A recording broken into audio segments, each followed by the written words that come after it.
Hello everyone and welcome back to White One Racing.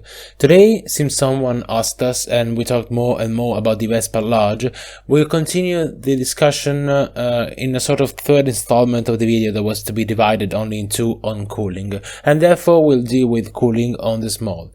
One thing, lately I have appeared more because Damiano is very busy in this period, but he's always present and we always discuss matters, so the topic is always decided together.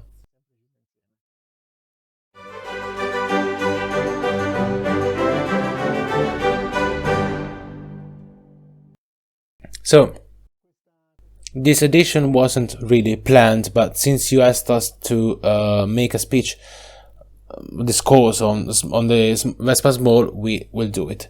Even if in fact at the end of the day, indeed almost all are exactly the same. The concepts are always the same. In any case, here we have a long stroke engine and a short stroke engine. This one in particular is from an ETS, just ETS PK125 ETS, and this here is a crankcase from the Special with a 102cc. Now, here as well, by the way, we took this casing, we've cut it so that you can see it better. The head. This is the long stroke head. And this is the DR head, but in short always the same thing. It happens in this position. We have to do it with the spark plug.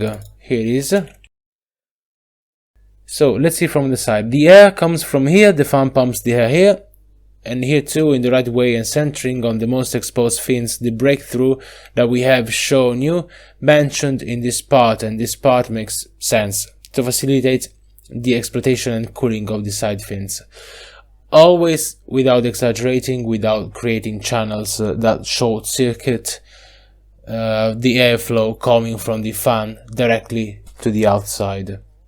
However, the most important thing in this case concerns the venting of the air, because these heads, if these caps, if on the side of the air arrival are made more or less like those on the PX, on the side of the outlet they are worse. So let's take the whole one. The magazine looks like this. Sorry if I don't look at you, but I have to look at what I'm doing. So here it is. As you can see, the passage here is a bit choked at the entrance, but the exit, on the exit it's much worse. So much worse because where the air should come out there is only a small crack, so it's useful to do this job. We have not opened the holes here, but we have more or less marked where they must be done. Then we have to see where the head arrived. However, this is the right place and the triangular holes must be made with these shapes, leaving a part joined in the center so as not to break the cap. The triangular shaped slit is longer from the back, shorter from the spark plug end, and that makes the air go out more easily after cooling the head, and the flow doesn't stall essentially. Another thing, very important, is this part, which also closes the passage of the outgoing air and practically ends up limiting the cooling to the cylinder because it essentially blocks the flow too much. So this part here can be removed with advantage without exaggerating. Because where there is this arc, when the Vespa is in gear, in running order, there is the cap behind the carburetor, so that the cap that prevents water splashed from the wheel from entering the carburetor compartment blocks this exit hole, and in the end the passage is narrow. Another important thing, which is indeed very important, concerns the care of the slot from which the exhaust pipe comes out in the straight assembly of the cylinder, because this, when the cylinder is mounted straight, when the cylinder is mounted straight, the exhaust pipe comes out in the direction of the shock absorber, but on the side where the air comes in. So this oil lets out the cooling air before it has done its job, and therefore it limits the efficiency of the cooling system. It's useful if you want to do an accurate job to add to the cap an arc made with a copper sheet or thin workable aluminium fixed with 3 or 4 rivets with the respective washers in this area, which practically copy the pipe in order to leave the least possible leak. The original cap is cut generously so as not to risk it being based on the exhaust pipe. Basically, it's for the original engines. But if the engine has higher performance, it's very important to take care of these details. And then I'll also tell you something maybe superfluous, which maybe not superfluous, but the headset must be mounted with all the screw. Because there are so many Vespas that with only the screws here, because the others are awkward to put on. However, if there are only the screws in front, when the fan pumps the air, or in any case being fixed only from here, the rear hood rises and leaves a slit underneath that lets all the air out. It's going to seize this way. Maybe help yourself here, put a screw that you can unscrew easily, and maybe an Allen wrench.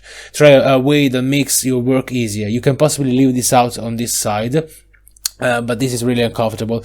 Usually I use an Allen key so that I can unscrew it with those Allen keys that have round head and allow you to work at an angle.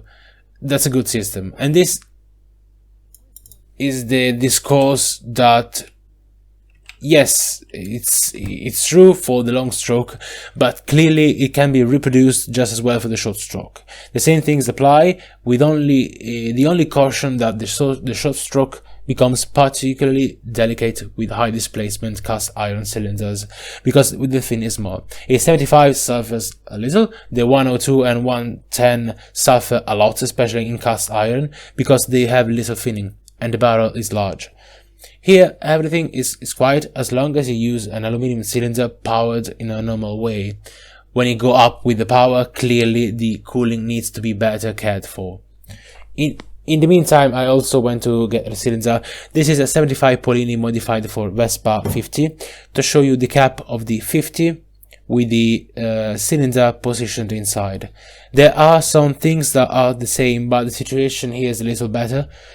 Some rules apply the same, especially for this part. For the rest, the air intake conveyance is still better than in the 125 in the long stroke engine, because the cap is wider above in this way, so the air can pass a little better.